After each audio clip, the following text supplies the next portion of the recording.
I'm today with Brian Nickerson. Brian has been a friend of mine, a professional friend, and a personal friend for the greater part of 25 years. Our relationship started in Worcester, where Barbara and my company, Avalier, had an office there. I commuted to Worcester for 13 years. It became a very important part of a book that came out of some pretty serious illness that I had and still have to deal with on a day-to-day basis. Brian is an author in waiting. Let's leave it at that. He's got some really interesting Writer ideas for writing. Procrastination. But he's been a officer of the Cape Cod Writers Guild, Writers Center. Writers Center. He's been in charge of the money. But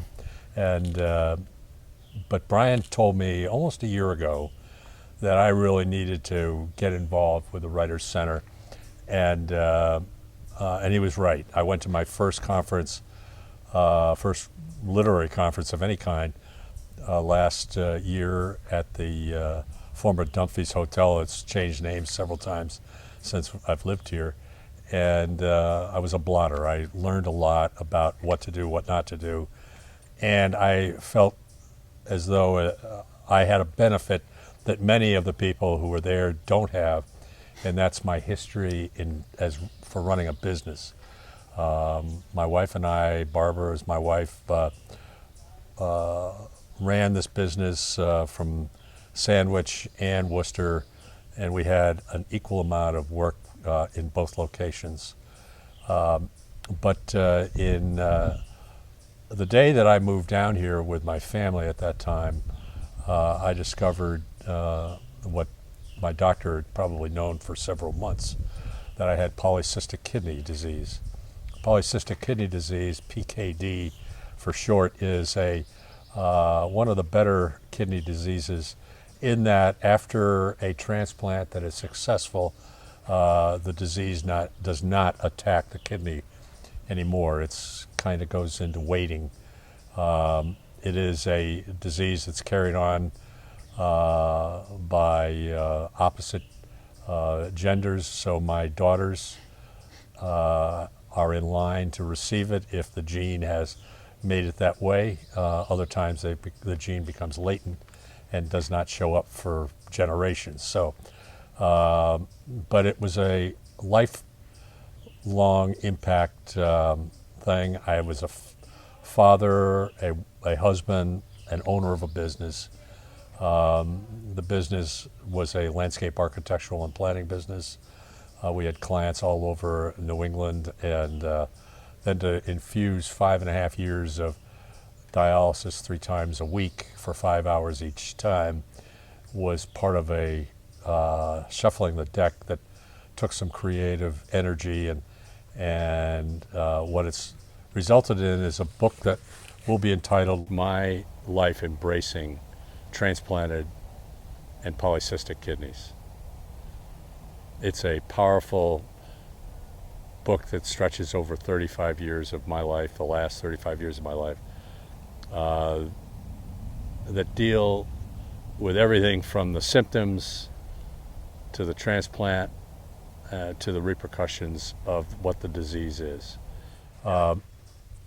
When Brian looked at me last year about this time and said, "You need to go," it was great advice. And Brian and I meet each other for cocktails and dinner at the Chepequag Grill in North Falmouth each month, first Friday of each month. And we've been able to keep up with both of my books since then. But this is the book that really got me going early. It's an emotional book, very personal book. And, although there's a lesson to be learned by reading the book, it'll take a reader some patience in dealing with the personal side of it. My cardiac doctor at the time, Dr. Fred Momoya, who was at the college, at the cardiology associates at both Falmouth and Cape Cod Hospital, was my cardiologist for years and a friend and a client. and he told me to write the book because more people need to understand the success story between living your life, working during your life, particularly being a boss of people, and also doing dialysis, which is as I said, a 15-hour commitment each month, and in order to keep it hidden from who you're working with and for, it takes a craftsman to weave the hours of each day and each week in such a way that no one but your family and your physicians know what's going on. The book will be self-published, and it is ready to go to the technical editing stage, which will happen sometime in the next week or 10 days. And I look forward to putting this to bed. With that, I'd like to turn it over to Brian. He knows a little bit more about this book, although if he needs to be prompted, I can do that very easily by so many things that happened to me during the last 30 years. My transplant was on Friday the 13th before a 32-inch snowstorm in Boston. The transplant was done at BU Medical Center, and I had breakfast that day at the Shady Glen restaurant in Turner's Falls, where they serve the best food.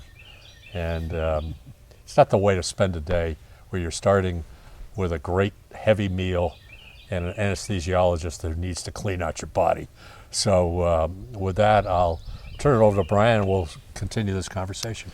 Well, Bill, we've known each other for 25 years. We met in not related business activity in Worcester back in the late 80s. We served on a very interesting committee, but I had no idea what you were going through at the time, and we really didn't start working together with our two companies forming a team to do some urban planning in the Worcester, Massachusetts area until after you had your transplant. And I've been on Cape Cod now for maybe a dozen years, and I don't think it was until after that dozen years I even knew you were going through anything like this.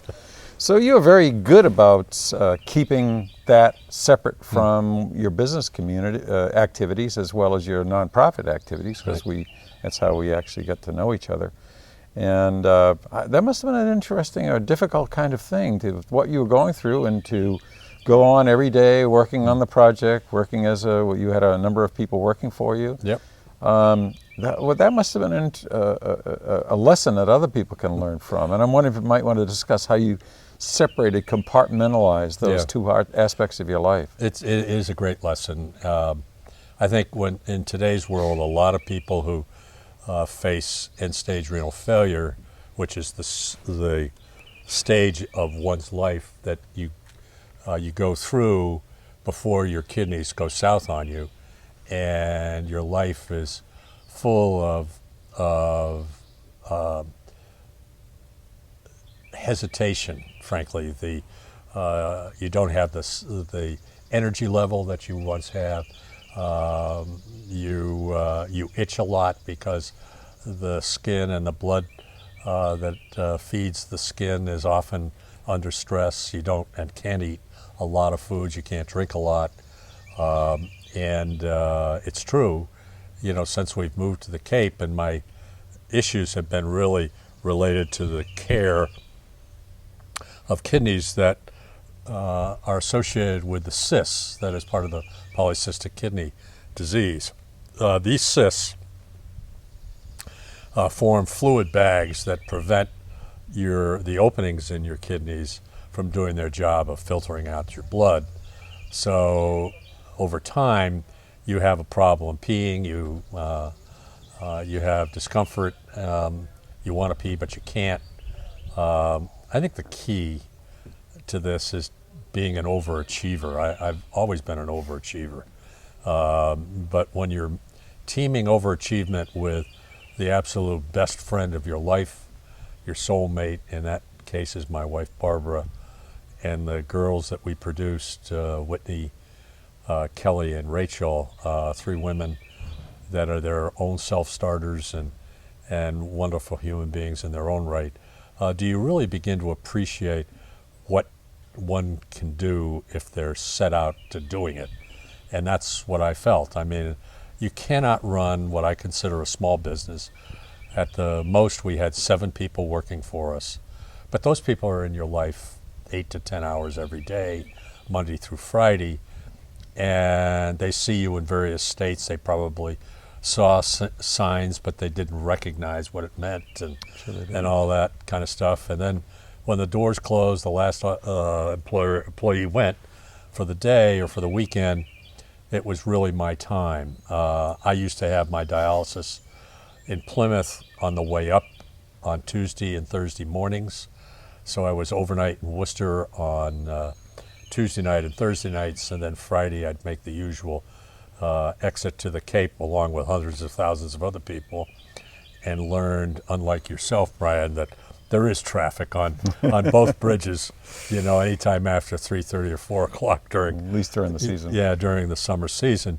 But you know, music got me by in my chariot, and music was a big part of placating me, both in quiet times in hospitals or in the room at the office, or just trying to get to bed at night. Talking about overachieving, we used to kiddingly refer to his office in Worcester, which was right across from City Hall, as the Hotel Abelier, because that's where Bill had a couch in the back, and that's where he'd work until he couldn't stay awake anymore, crash on the couch and be up early in the next morning. And I knew that when I got into my office, and we worked on a number of projects together, that I knew I could call him because I knew he'd be up. He'd be in his office and up. The lights would be on at 6 o'clock. Right.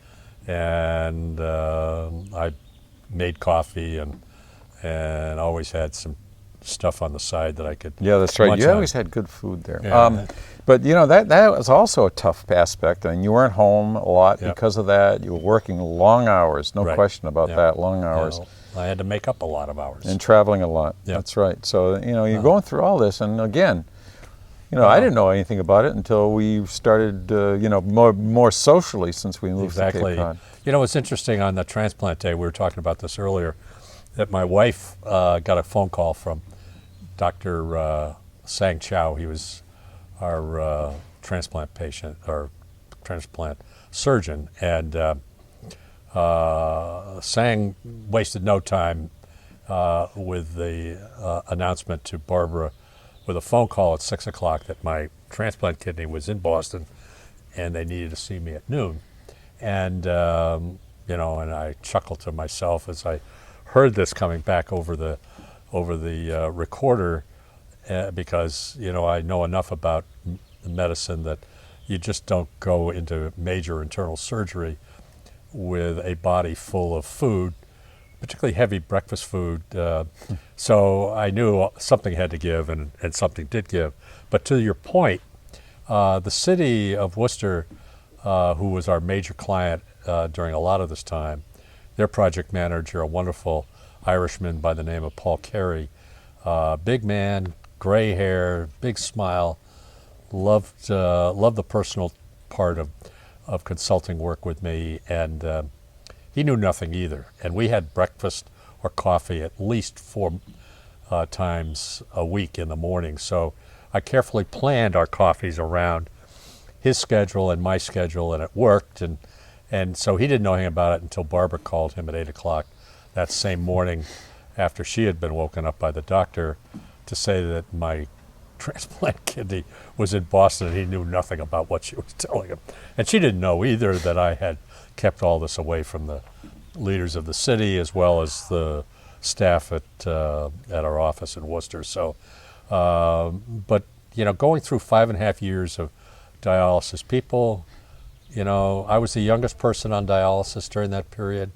I was the caretaker for the other 15 or 18 people that were in the unit those 3 days a week, where if I saw something that was not working, I'd yell out to the nurses, some of whom were men, some of whom were women, just to step up their responsibilities.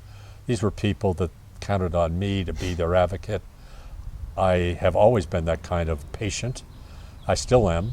In fact, in my last activity with both Cape Cod Hospital and Mass General up in Boston, I've had to step on some toes in order to keep the medical team I have, in balance, totally engaged in taking care of me, rather than doing things that are often CYA to the institution that they work in. Yeah, so. In the last dozen years since, we've been meeting on a regular basis and, socially for drinks and dinner and so forth, you've had some crises. They've come up. It's not been an easy road since at least the past dozen years or so. You've had crises that you've gotten through very, very well, I must say, and that's going to take toll on your psyche and your family and all that. And I imagine that's covered in the book. And well, it is. If you have a comment right now.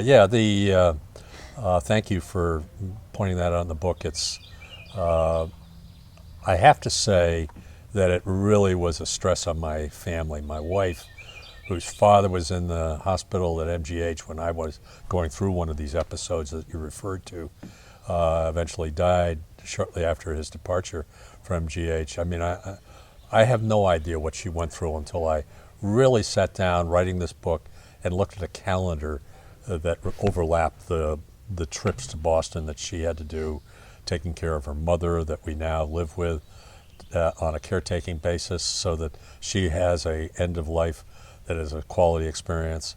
And the fact is that one of the most startling ones was the day before we had an all expense paid trip to San Diego. That was back in the late last decade, and I had a temperature as I was sitting at Ocean and South Streets, and Barbara called, said, "Where are you?" And I says, "Well, I'm on my way to New York with a friend, and we're going down there to see a show tonight." And she says, "What? What's that all about?" And I said, "Oh, I'm in Old Saybrook, and I'm on my way down the Connecticut Thruway, and I'll be home by morning." And she says, "All right, continue your trip, and I'll get up to you later."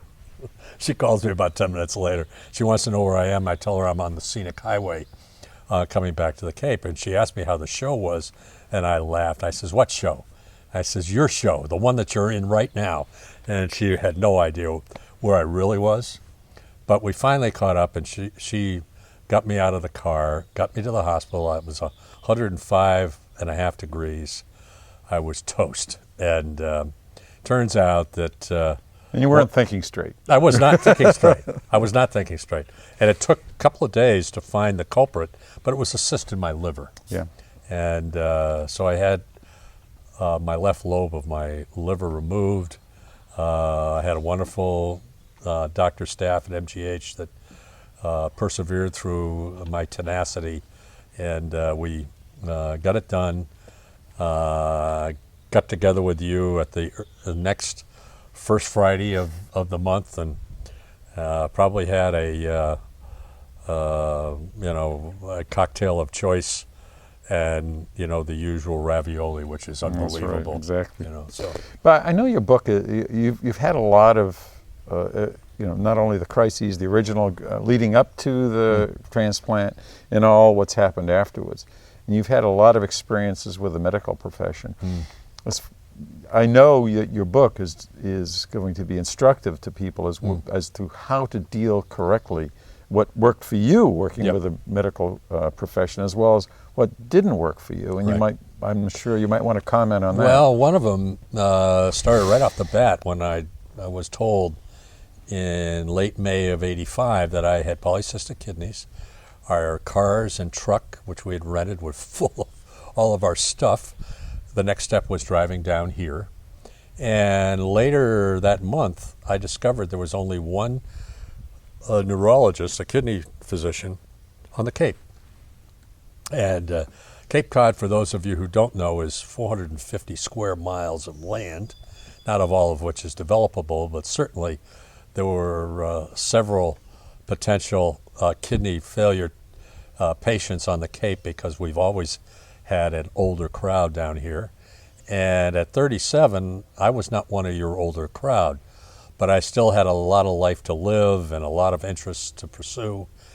And so I learned very early that this particular doctor was not my kind of doctor, and you need to know that instinctively. I mean, that's if someone doesn't communicate with you, when someone kind of treats you as a number rather than a really an important patient in his life as well as yours, then I think it's time to move on. Today, there's many more options, not only on the Cape, but in situations off Cape. I can only tell you that having faith in yourself, faith in your Lord, whoever that may be, having a wonderful wife and family to support you are basic skill sets that set up a success. So.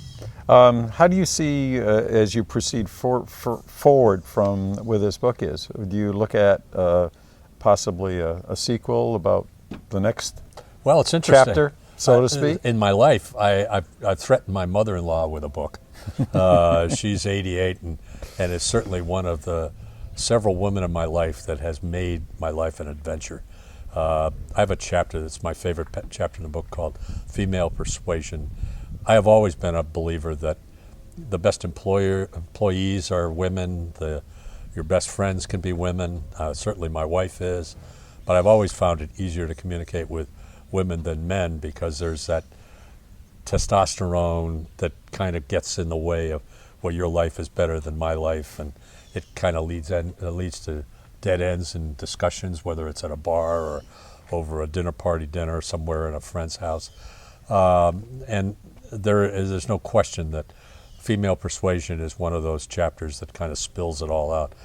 My mother-in-law, Aggie Rosander, 88, hasn't spent a day in a hospital in her life, and doesn't plan to, has given me all of the lip service that I need to be a typical son-in-law, but living under the same roof with her has told me that getting old is not easy, and we talk about this more frequently as she continues to age, but there's a lot of those kinds of storylines that are out there written by daughters and granddaughters, and but rarely from a perspective of an aging grandparent. And she writes and she paints, and so I think she can be a big contributing. So I think that's the next related book.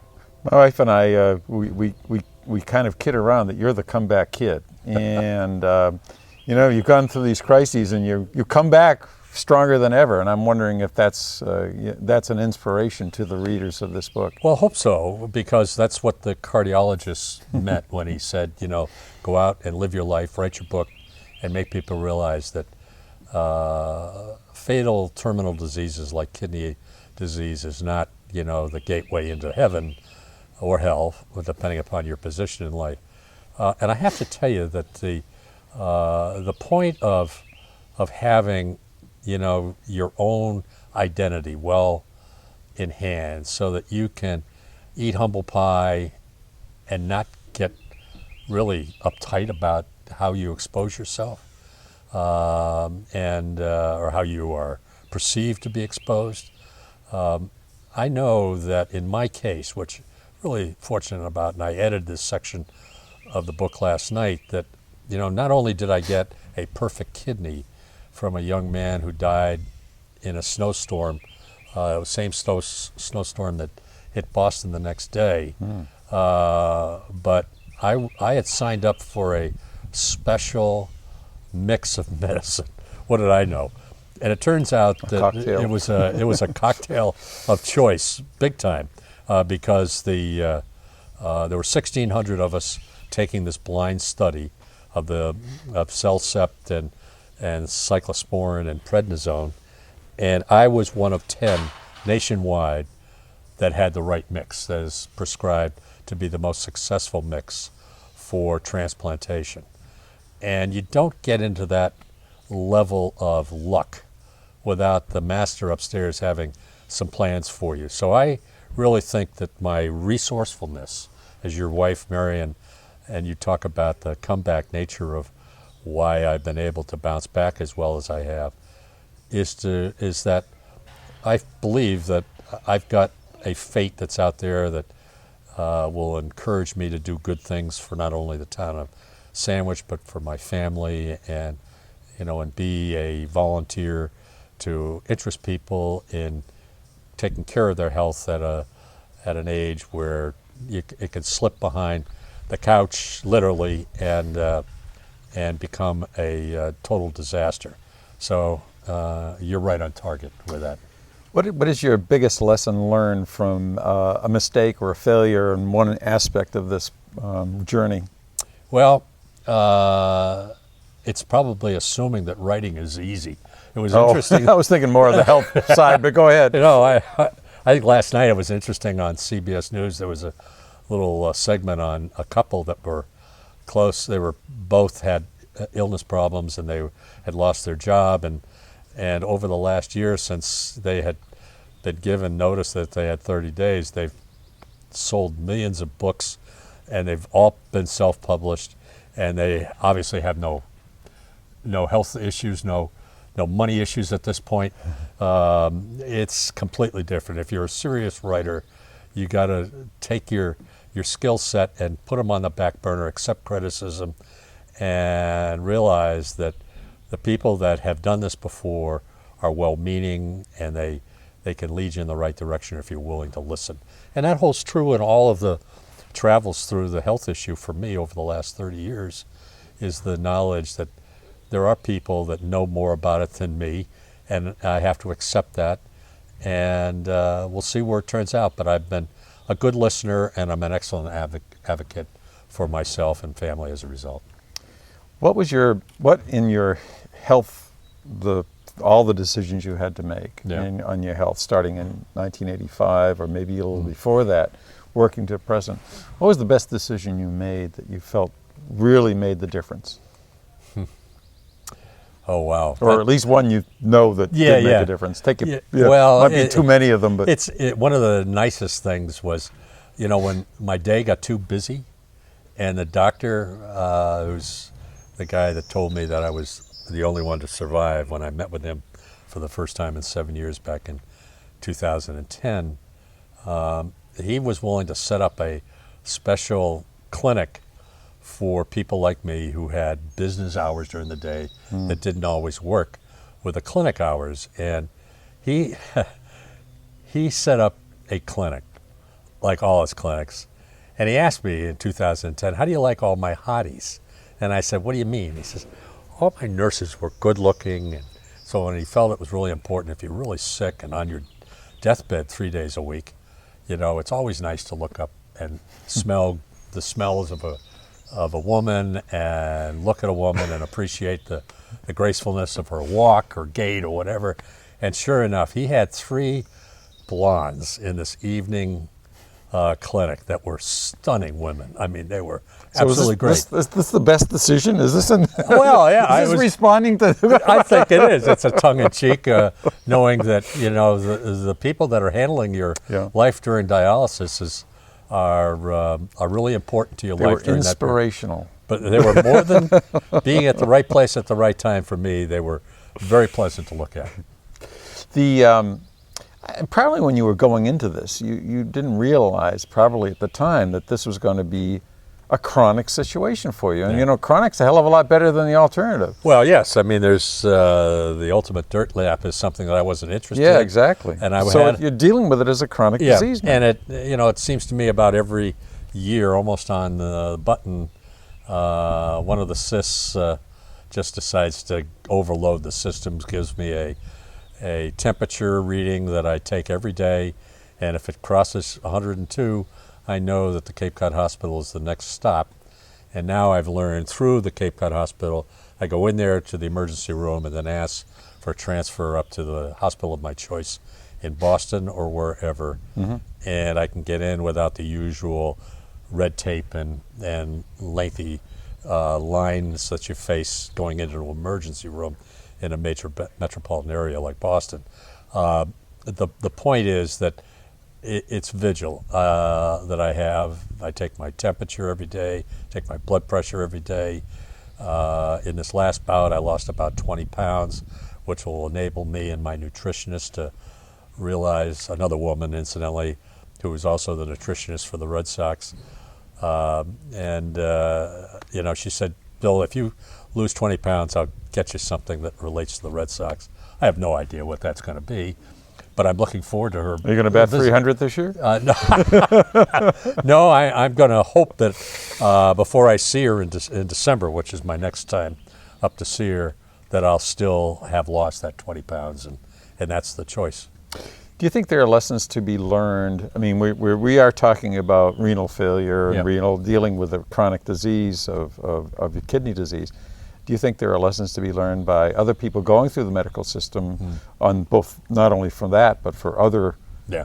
Are there generic pointers to advice to? Oh yeah, and it starts knowing your disease, knowing whether it's transplant needs for liver, lung, heart, having family and yourself connect with a good chain of information that allows you to know what your tolerance levels are and what your abilities are to bounce back. Understand that your body is a very, very resilient piece of equipment that can do amazing things, and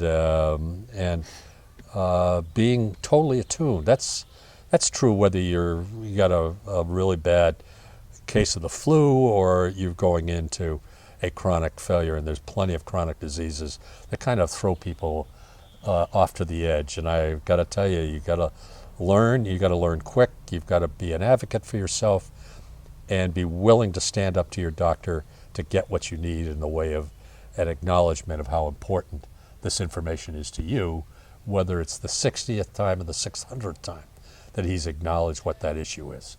So you're talking about things like positive outlook, Yep. persistence, Yep. speak for yourself, Yep. and always expect the comeback. Absolutely. You know you got to come back. Yeah. Good. Thank you.